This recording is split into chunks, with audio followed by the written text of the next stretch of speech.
Alright. Bismillah ar-Rahman ar-Rahim. In the name of Allah, the most merciful, the most beneficent. It gives me immense pleasure to talk to you one more time. In my last lecture, we had detailed discussion about presentation, what presentation is, how it can be defined, how one can deliver an effective presentation. Later on, we discussed parts of presentation. That normally presentation contains 3 parts, and those 3 parts were defined by me in detail. The topic that is going to be on the anvil, the topic that is going to be under discussion is elements of an effective presentation. Whenever I'll be talking about presentation, I'll be indicating by taking the word effective again and again.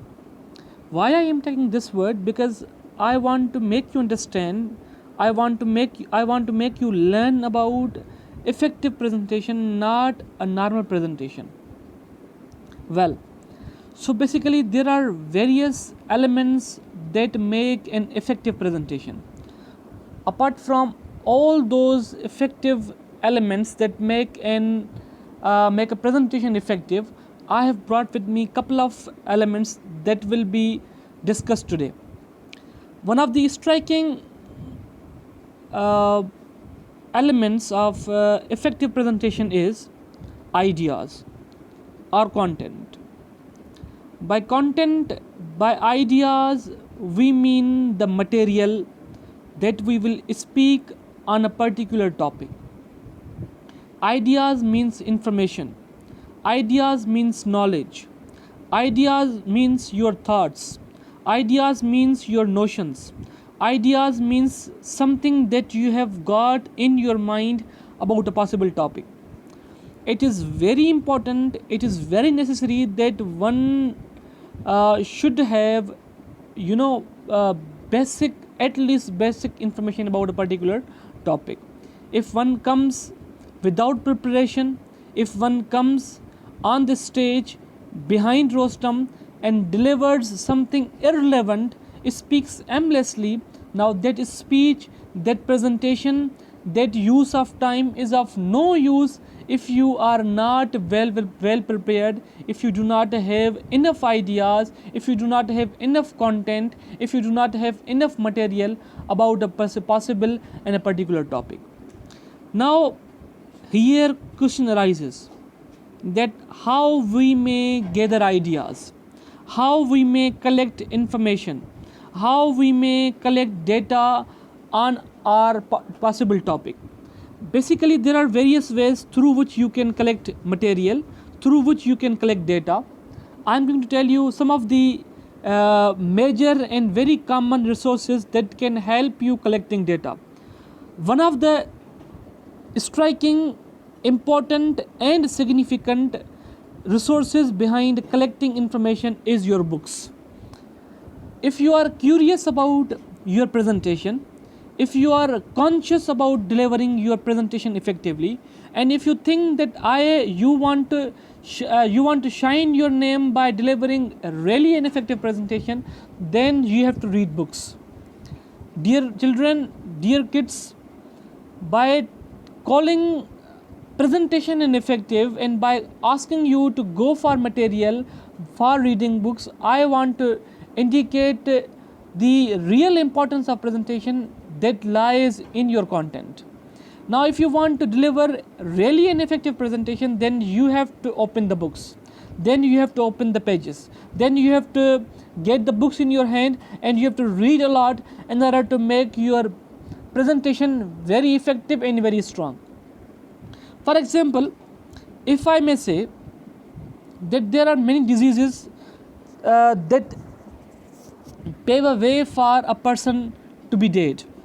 Now, if I may not support this argument with solid reasons, with solid arguments, then people will not take me, will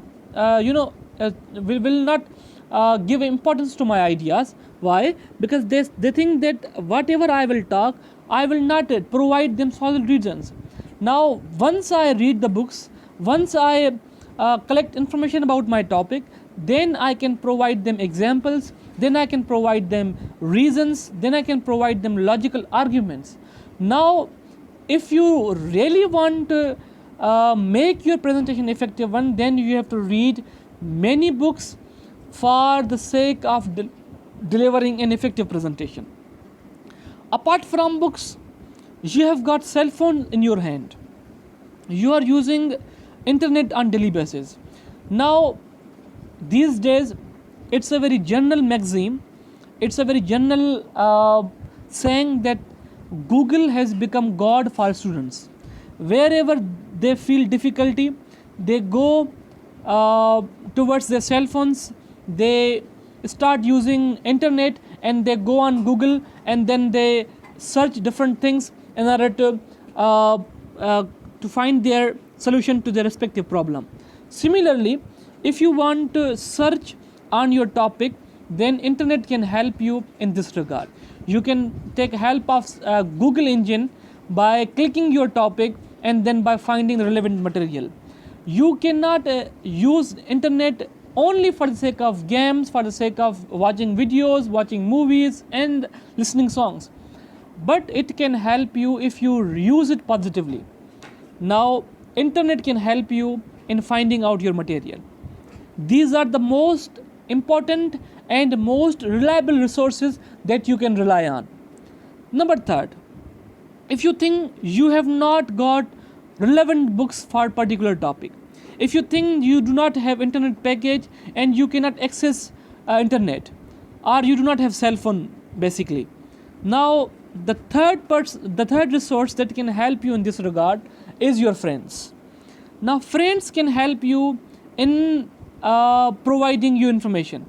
For example, if you have got friend and he or she knows something about that particular topic, now she can help you that yes, I know about this or that topic, I can share my information, my knowledge, I can share with you some ideas that can help you in making your presentation effective one, in making your topic very strong one. Now, friends can help you too if you really go and ask for the help. We hardly go and seek help from them in our studies purpose, because we usually take friendship for the sake of entertainment, for the sake of roaming around and so on. We do not go to them for the sake of help. Now, they can help you too. Apart from friends, you have got brothers in your home, you have got sisters in your home, you have got relatives in your home. You can take help from them too. Now, if I'm telling you all these four resources, now by telling you all these things, I mean to say that you have to use them. These are not only meant to listen or for the sake of killing your time. I must say here, these all resources will be helpful and will be at your fingertips once you are really positive, once you are really curious, and once you are really crucial about your presentation. If you don't regard your presentation as important one, if you don't regard it very fruitful for you, then these sources together will not help you. So, in order to make your topic effective one in terms of ideas, in terms of content, and in terms of material, you can take help from these four resources. And if you find more resources, I do not have any objection about it. Now I'm coming towards the second thing. That is another striking and very important, significant, and very important part of your presentation. That is confidence. What I have experienced, what I have realized, I have been teaching English since 2013. Throughout my teaching career, I have realized one thing, that our students, our comrades have got information, they have got knowledge, they know about ideas, they don't know about notions, they know about material, content and many thoughts. But the thing that lacks them, the thing that hinders them, the thing that stops them from sharing ideas is their confidence. they are not confident enough to share their ideas. They think, they feel that if they share their ideas, if they share something with their classmates, if they talk in public, if they talk in their group circle, they will be disregarded. They will feel ashamed of themselves. This is not the case basically. If you want to be confident, then you have to believe in yourself that whatever you will do, it will bring good results for you. Once you think you cannot do something good, you cannot do something better, you cannot do something advantageous, fruitful for your classmates, then this is the very point where you are lacking. This is the very point that is basically weakening you, and it is bringing you to the valley of being discouraged, being disappointed, being worried, being confused. Now, what is confidence? Confidence simply a belief in yourself that you can do whatever you want. Now, by doing something, you need certain skills. By doing something, you need certain abilities. If you do not know how to swim in the water, and if you are jumping into the river, and you are saying, and you are having a tall claim that yes, I can swim, you can never ever swim. You are going in the jungle to hunt the deer, but you do not know what is hunting skill, you can never ever be able to hunt the deer. Similarly, the same approach applies to the presentation skill. Once you must get basic information about speaking skill, about presentation skill. The very first thing that you have to adopt is believing in yourself. Whatever you will do, you can do it well. Now, there are certain points that you have to keep in mind. Inshallah, those points will be shared with you in the next video. Till that, keep yourself safe at your home.